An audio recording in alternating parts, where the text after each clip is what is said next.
안녕하세요. 오종혁 국어 선생님입니다. 자, 오늘은 이제 지난 시간에 이어서 의문의 변동 두 번째 시간입니다. 그래서 의문이 환경에 따라 바뀌는 현상이 이제 의문의 변동이라고 했고요. 오늘은 이제 첨가에 대해서 공부를 합니다. 그래서 이 첨가는 없던 의문이 생겨나는 현상, 이것을 이제 첨가라고 합니다. 자, 그래서 이제 첫 번째로 이제 우리 그 첨가에서 사이소리 현상을 이제 주목을 하셔야 되는데요. 이 사이소리 현상이라는 거는요, 합성명사, 반드시 합성명사이어야 합니다. 아셨죠? 명사 더하기 명사가 되어야 되는데, 앞말의 끝소리가 이제 울림소리가 나와야 됩니다. 아셨죠? 앞말의 끝소리는 발음이라고 얘기했죠? 받침 발음. 종성을 얘기하는 겁니다.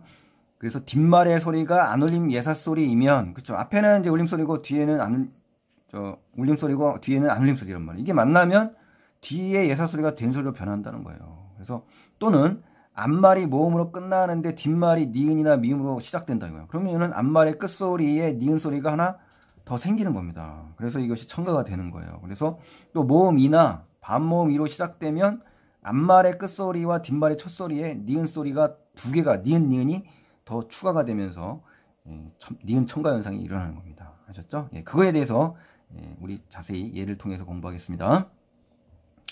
자, 첫 번째는 이제 예사소리가 이제 된소리로 바뀌는 그 사례인데요. 한번 보실까요?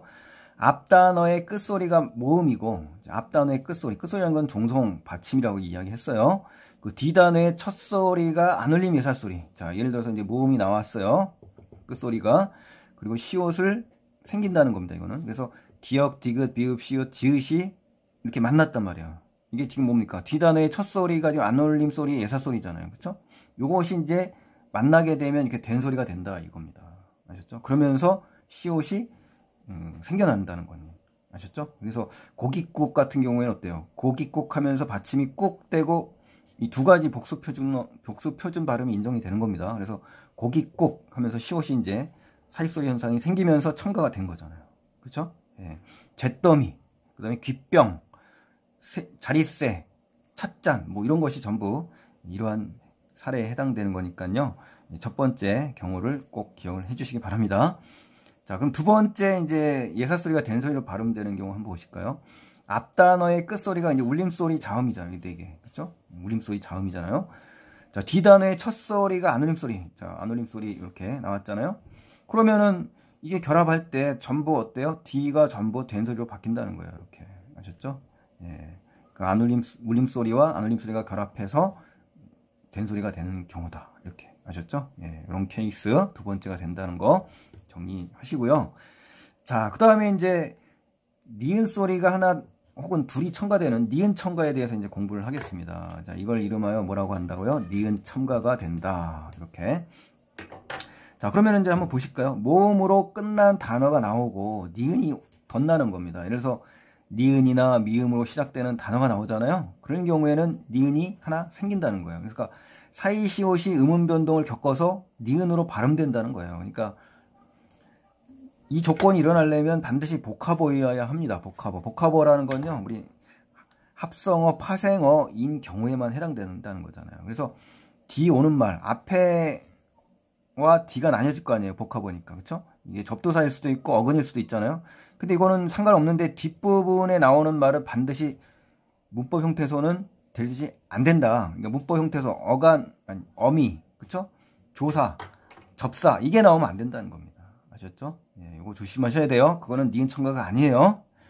그래서 예를 들어서 이런 경우, 사이시옷이 음운 변동을 겪어서 니은이 발음되는 경우가 뭡니까? 잇몸 같은 경우는 잇몸으로 우리가 표기를 하잖아요. 표기를 하지만 우리가 공부하는 건 지금 발음이죠. 니은으로 지금 발음이 된다는 얘기예요. 표기는 시옷으로 했지만 우리가 뭐예요? 니은으로 발음하는 거. 지금 우리가 발음 공부하는 거니까, 이 음은 공부하는 거니까 니은, 요 변한 요걸 보셔야 되는 거예요. 아셨죠? 예.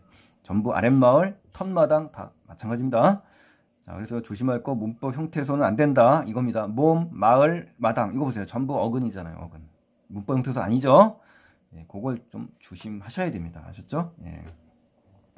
그 다음에 이제 두 번째는 이제 단어라는 건데, 단어가 예를 들어서 이나 반모음 이로 시작되는 단어가 나오는 겁니다. 그럼 이때는 D 단어의 니은 소리가 첨가되면서 만약 앞 단어에서 사이시옷이 첨가될 경우에는 어때요? 그것은 음원 변동을 겪으니까 또 하나 니은이 또 생기는 겁니다. 아셨죠? 예를 들어서 섭립을 같은 경우는 표기를 우리 섭립을 하잖아요. 근데 발음은 어떻게 해요? 섭립을 그러죠. 이게 바로 니은이 첨가가 됐잖아요. 그렇죠? 예, 단풍잎도 마찬가지고, 예, 그 다음에 콩엿도 마찬가지로, 예, 이렇게 해서 니은이 첨가가 됐네요. 음자리 컷술 규칙 적용됐고요. 그 다음에 나뭇잎 같은 경우는 조심하셔야 될 게, 이제 나무와 잎이잖아요. 나무와 잎인데 나뭇잎 할 때 시옷이 지금 생겨버렸잖아요. 그죠? 이게 시옷이 생겼기 때문에 발음할 때는 당연히 니은으로 발음이 한 번 더 돼야 되기 때문에 이 닙은 니은이, 예, 니은 첨가가 된 거고요. 요 시옷이 있기 때문에 또 니은이 또 요 부분처럼, 예, 발음 음운 변동을 겪어서 니은이 덧난 겁니다. 그래서 조심하실 건 이 나뭇잎 같은 거예요. 그래서 이 니은 첨가가 일어나는데 니은 첨가, 니은 첨가가 된 거다. 이렇게 기억을 하시면 좋겠네요. 아셨죠? 예, 단어와, 예, 이나 반모음으로 시작되는 단어가 결합할 때 그렇게 된다는 거예요. 자, 그 다음에 이제 사이소리 현상이 일어나는 말 중에서 사이시옷을 받치어서 적는 경우가 있어요. 그래서 순우리말로 된 합성어로서 앞말이 모음으로 끝나는 경우, 귓밥, 목입물, 전부 순수 고유어죠. 그렇죠? 이럴 때는 당연히 사이시옷을 적어야 된다. 이거고요. 또 순우리말과 한자어로 된 합성어 중에 앞말이 모음으로 끝나는 경우, 앞말이 모음으로 끝나는 경우가 대세네요. 그렇죠? 귓병. 그래서 한자어는 병이 한자어입니다. 찻잔, 잔이, 잔이 지금 한자어잖아요. 기완일 할 때, 가웬일 할 때, 가웬일 할 때, 가웬일 할 때, 가웬시 한자어가 되잖아요. 그렇죠? 이렇게. 그래서 한자어와 고유어가 결합하는 경우. 그러니까 결국은 뭐야? 순우리말이 있어야 된다는 거예요. 한자어로만 되면 사이시옷을 받칠 수가 없다. 이 얘기네요. 그렇죠? 그리고 두 음절로 된 한자어 중에서 곶간, 찻간, 텟간, 횟수, 숫자, 새빵 요것만 사이시옷을 표기한다라는 겁니다. 원래는 안 되는데 요 경우에만 사이시옷을 표기한다. 이렇게까지 정리해 주시면 사이시옷 현상을, 사이소리 현상을 완벽히 정리를 하시는 겁니다. 여러분 아셨죠? 예, 첨가가 사이소리 현상이 가장 어렵습니다. 그래서 학교에서도 수업을 잘 안 하는 걸로 지금 알고 있고요. 학생들이 상당히 어려워합니다. 그러니까 여러분께서 이 부분을 잘 정리하시면 굉장히 도움이 될 것 같아요. 여러분 아셨죠? 예.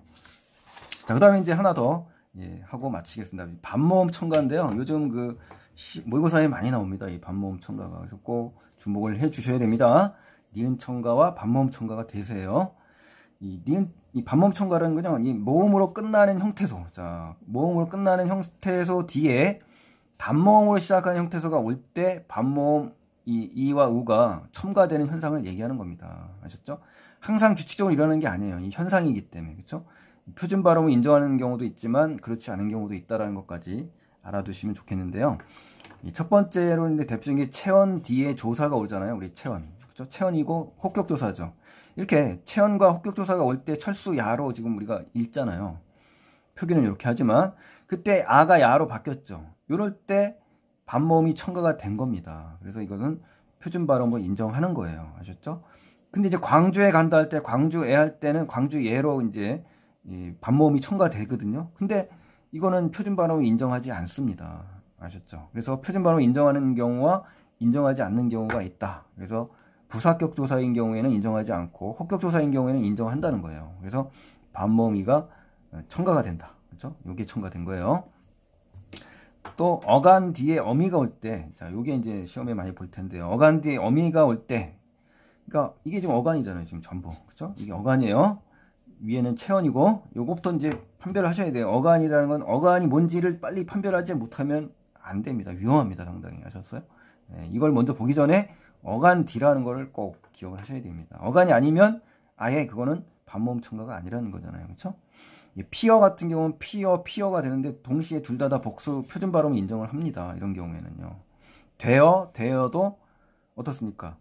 대여가 되겠죠. 예. 대여 그 다음에 대여가 되는 겁니다. 이것도 전부 뭡니까? 반모음이 첨가되면서 복수 표준 발음은 인정돼요. 그러니까 여러분께서 인정되는 이 피어와 대어를 꼭 살펴보시라는 겁니다. 근데 이제 보아라 같은 경우는 보아라라고 이제 반모음이 첨가가 되거든요. 우가 첨가되면서. 근데 이거는 표준 발음으로 인정하지 않아요. 그렇기 때문에 이 두 개에 대해서만 꼭 기억을 하시다라는 그런 말씀을 전해주고 싶은데요. 예. 그래서 오늘은 이제 아주 중요한 첨가에 대해서 공부를 했습니다. 그래서 여러분 반복해서 아실 때까지 개념을 정리하시고요. 그리고 문제를 풀면서 개념을 다시 정리하는 그런 연습을 좀 하시기 바라겠습니다. 여러분 아셨죠? 궁금한 거 있으면 댓글 남겨주시고요. 오늘 도움이 됐다면 구독, 좋아요 버튼 눌러주시면 고맙겠습니다. 감사합니다.